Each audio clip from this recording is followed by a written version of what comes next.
I wonder, what is this picture he's got up there on that screen? Well, that was an old Electrolux ad. At the time, everybody had ice boxes, and they were trying to convince people to go with the electric refrigerators. And it was about women having a blind spot, preferring the ice box and not wanting to buy this electric contraption. It's amazing what blind spots will do to us. We prefer something that doesn't work anywhere near as well as what they're trying to sell us. Blind spots. You know, Joanne and I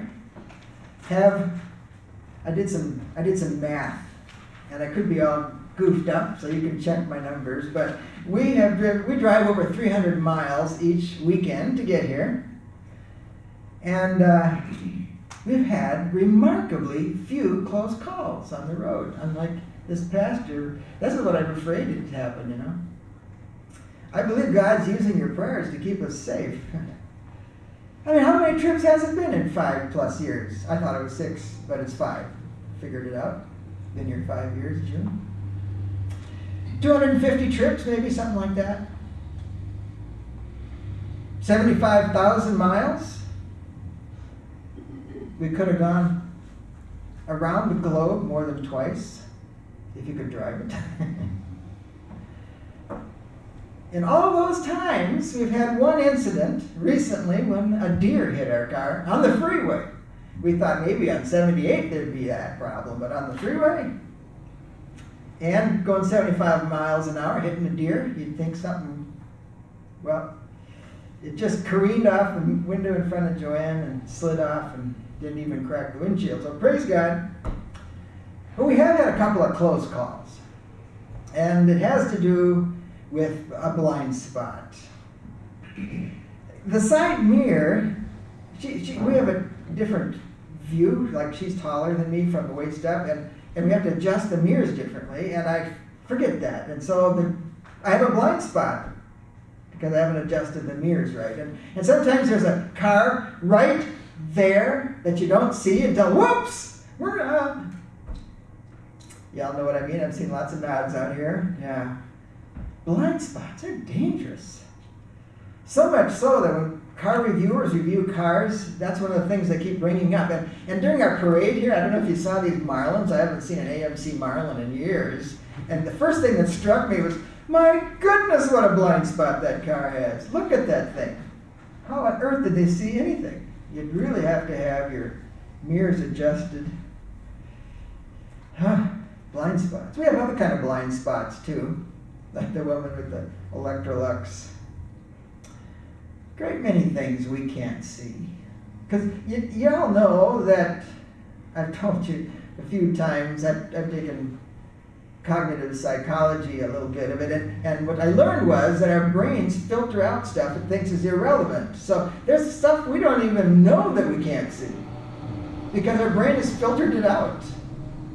In fact, we all have a blind spot in our eyes. You've probably done this optical illusion where you look at one spot on this white field, you can't see the other one because it disappears. Blind spots. Our blind spots in our mind come from assumptions that we've made, biases we have, habits of seeing, things we've already accepted to be true. And everything else is wrong, and so our minds say, ignore it. Blind spots. You can't even see the alternative, so you have no hope of being objective, really. It's kind of an illusion. I'm going to be objective about this. Well, he can't be. I hate that, but it's true. The Pharisees, they weren't able to be objective regarding Jesus because their blind spot, they had a strict understanding of what the law said and what it required and who the Messiah was going to be and so on. They knew what it was. And they were protecting their status. They liked wearing the long robes, Jesus says, and going in parades and having everybody think they were super holy. They liked this. Jesus is threatening all these things. He couldn't possibly be from God because he doesn't fit. They had a big blind spot regarding Jesus. The formerly blind man, however, You have to pick up a story we've been going on in chapter 9, but right now we are at this place. This formerly blind man, he could see. You see, the Pharisees couldn't see, but he could see. That's what John is telling us. Interesting, isn't it? His whole world had been upended by Jesus. Sight was brand new to him. Jesus gave him sight to see objectively because it was new. It wasn't being filtered out. He was given physical sight and he was given understanding. Two different sights. Well, we're going to read the end of our story today of the man who was blind from birth. I'll give you a little recap real quick. There was a man blind from birth at the temple. Jesus put mud all over his face. Didn't tell him anything about it, just put mud over his eyes and told him to go wash it off. In the pool of Siloam, the guy did it. He was healed. He went back to his neighborhood. Neighborhood didn't recognize him. They brought him to the Pharisees. The Pharisees are grilling him and his parents. And finally, this guy gets so fed up with them, he gets really sarcastic and just totally puts him down. So they throw him out of the synagogue. And now we come to where we are today. Verse 35. When Jesus heard they had thrown the man out, he found him and asked, "Do you believe in the Son of Man?" "Who is he, sir, that I may believe in him?" he asked. Jesus answered, "You have seen him. In fact, he is the one speaking with you." "I believe, Lord," he said, and he worshipped him. Jesus said, "I came into this world for judgment, in order that those who do not see will see, and those who do see will become blind." Some of the Pharisees who were with him heard these things and asked him, "We aren't blind too, are we?" "If you were blind," Jesus told them, "you wouldn't have sin. But now that you say, 'We see,' your sin remains." All right. You know, we really don't understand what Jesus was talking about when he said your sin remains. We might think we do, but we don't. I didn't. So I looked at the scriptures having to do with that, and that's your handout that I gave you there. It's kind of long. It gives a quick overview of an Old Testament teaching on why they were blind, why the Pharisees were blind, about who Jesus is and why they should have recognized him.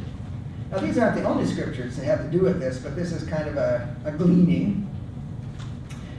Okay, to start with, I got to tell you this, first of all, that God made this covenant with Israel. You remember this covenant? And this covenant had two parts.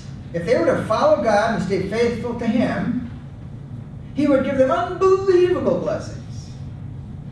But if they abandoned God, he would give them incredible curses. Terrible curses. Well, of course, they chose the blessings, right? But they almost immediately abandoned God. And so the curses came upon them. Read with me then, starting with Deuteronomy 28 to 29. Ready? "The Lord will afflict you with madness, blindness, and mental confusion, so that at noon you will grow as a blind man grows in the dark." Now that was the curse. Then, Isaiah, "Stop and be astonished. Blind yourselves and be blind. They are drunk, but not with wine. They stagger, but not with beer. For the Lord has poured out on you an overwhelming urge to sleep. He has shut your eyes, the prophets, and covered your heads, the seers. For you, the entire vision will be like the words of a sealed document. If it is given to one who can read, and he is asked to read it, he will say, 'I can't read it because it's sealed.' And if the document is given to one who cannot read, and he is asked to read it, he will say, 'I can't read.' The Lord said, because these people approach me with their mouths to honor me with lip service, yet their hearts are far from me. Their worship consists of man-made rules learned by rote. Therefore, I will again confound these people with wonder after wonder. The wisdom of the wise men will vanish, and the understanding of the perceptive will be hidden. Listen, you deaf. Look, you blind, so that you may see. Who is blind but my servant, or deaf like my messenger I'm sending? Who is blind like my dedicated one, or blind like the servant of the Lord? He's talking about Israel there. Though seeing many things, you do not obey. Though his ears are open, he does not listen. For look, darkness covers the earth, and total darkness the peoples. But the Lord will shine over you, and his glory will appear over you. And now he starts talking about the Messiah. I, Yahweh, have called you for a righteous purpose, and I will hold you by your hand. I will keep you and appoint you to be a covenant for the people and a light to the nations, in order to open blind eyes, to bring out prisoners from the dungeon, and those sitting in darkness from the prison house.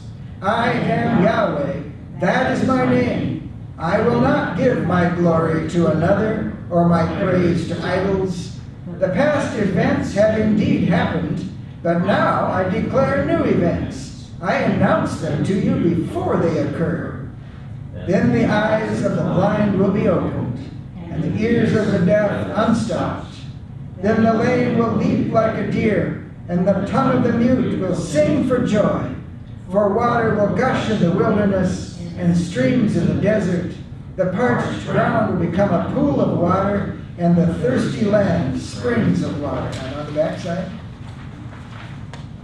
In the haunt of jackals, in their lairs, there will be grass, reeds, and papyrus. A road will be there, and a way, and it will be called the Holy Way.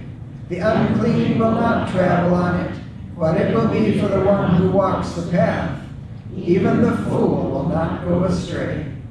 There will be no lion there, no vicious beast will go up on it. They will not be found there.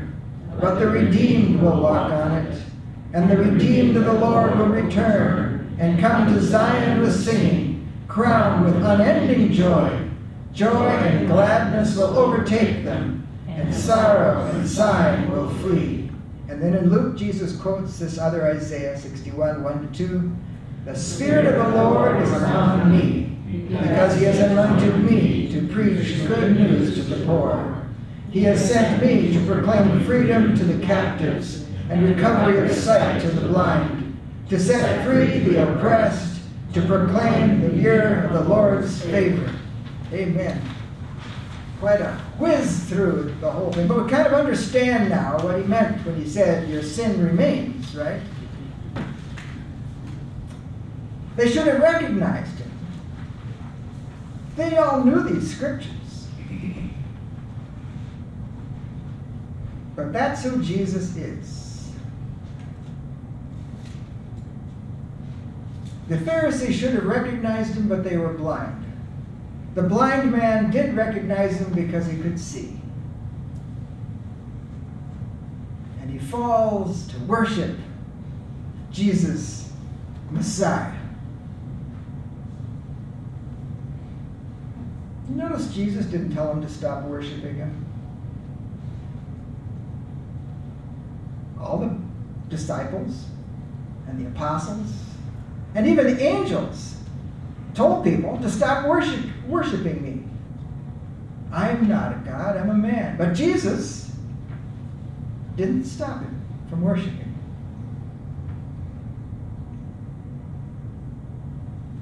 That says something right there. Okay, let's go back to our passage for today. Notice what Jesus asks the man. Do you believe in the Son of Man? You notice he didn't say, do you believe I am God?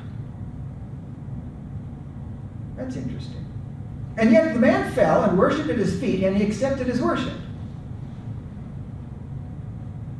Why did Jesus ask that? And what does it mean? So that this man who's a Jew would fall at his feet and worship him. What does that title, Son of Man, mean? Well, it's got to be significant. This is the only time John uses it in his gospel. The other gospels use it. It was Jesus' favorite reference to himself. Why is this Son of Man so significant? Well, first of all, if you look at the Old Testament in the Hebrew, it just means son of Adam, Adam, Ben Adam. It just means human, Son of Man. To Jesus, it was his favorite title for himself because he knew what it meant. It meant that God had actually come to dwell in flesh. So he was proud to be called Son of Man. I think he even delighted in it. But how would the man know that? Well, in Daniel it tells us. Look at this, Daniel 7, 13 to 14. Here the name points to the coming Messiah. It says, I continued watching in the night visions. This is Daniel talking. I saw one like a son of man, a human, person that he saw looked like a human, coming with the clouds of heaven. He approached the Ancient of Days and was escorted before him. He was given authority to rule and glory and a kingdom, so that those of every people, nation, and language should serve him. His dominion is an everlasting dominion that will not pass away, and his kingdom is one that will not be destroyed. This one who looked like a man. And then a book that was written between our testaments called First Enoch mentions this, and it actually uses Son of Man as the title for the Messiah. And if you wonder about that book, Jude even quotes from it. So, the former blind man worships Jesus because he has the power to heal him. A man blind from birth, never been done before.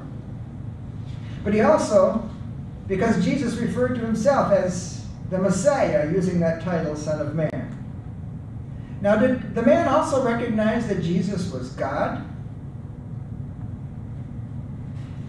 Now, here's the interesting thing about this chapter 9 story. I mentioned it before. It shows the progress of a disciple from complete unbelief and incredulity. Why did he put this mud all over my face? Who is this crazy person? To now falling at his feet in worship. It shows all the way through, and we've been tracing it. He says, first of all, the man called Jesus. That was the title he first gave him. Then he said he's a prophet. Then he said he's from God. Then he calls him Son of Man. And finally, Lord. So you see what's happening. The man's blind spot is progressively being removed. His blind spot from being a Jew, is slowly being removed from him through his own thought process when he's confronting the Pharisees.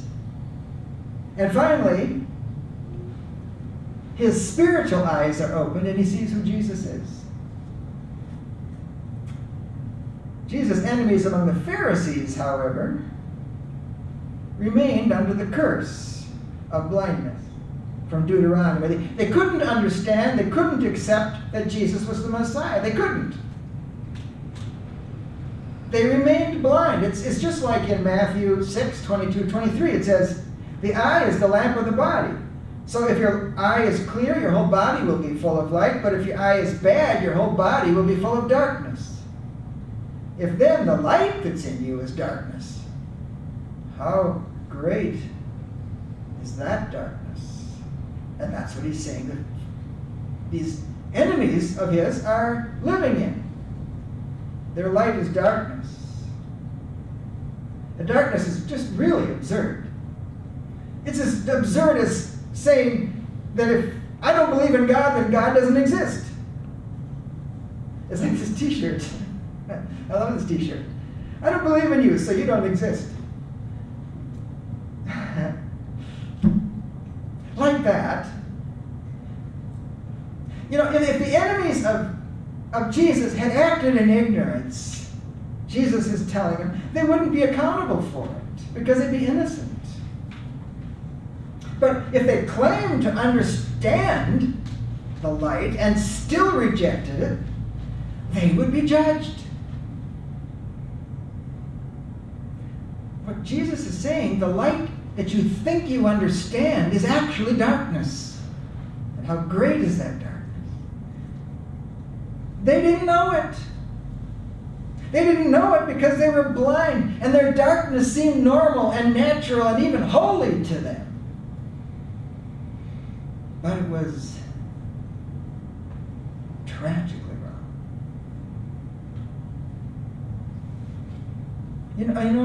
It says in John 3 that Jesus didn't come to judge the world, he came to save it.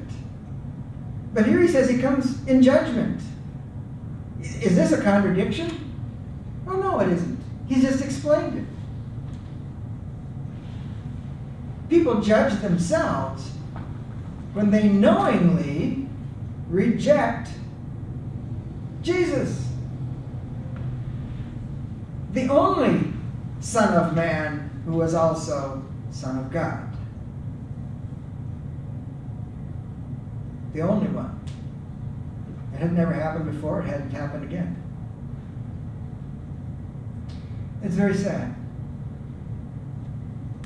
that people reject this. One of my commentators, one of my favorite commentators, Gary M. Burge, says this: in the church, there has always been and continues to be those from within our own ranks who reject Jesus knowingly. Talking about church people.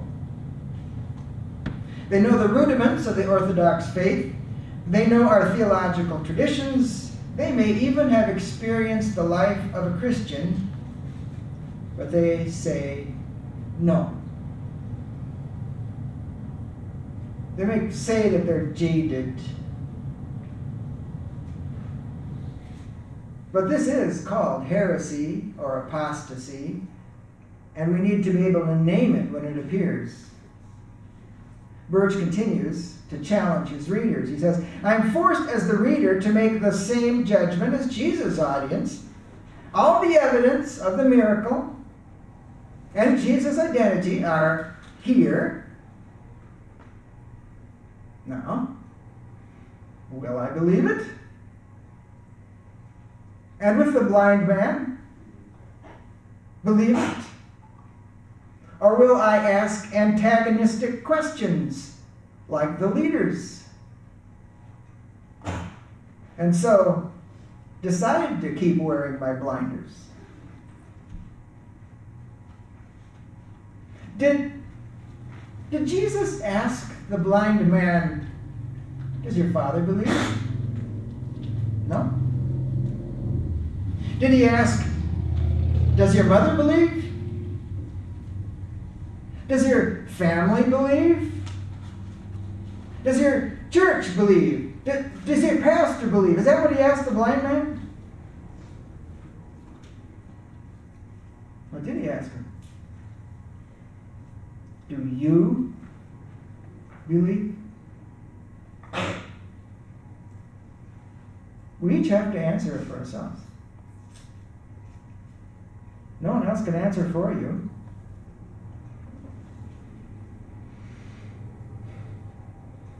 So what do you think?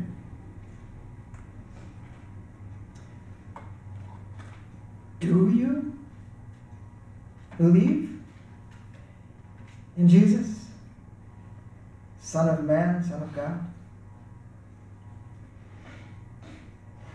Makes all the difference.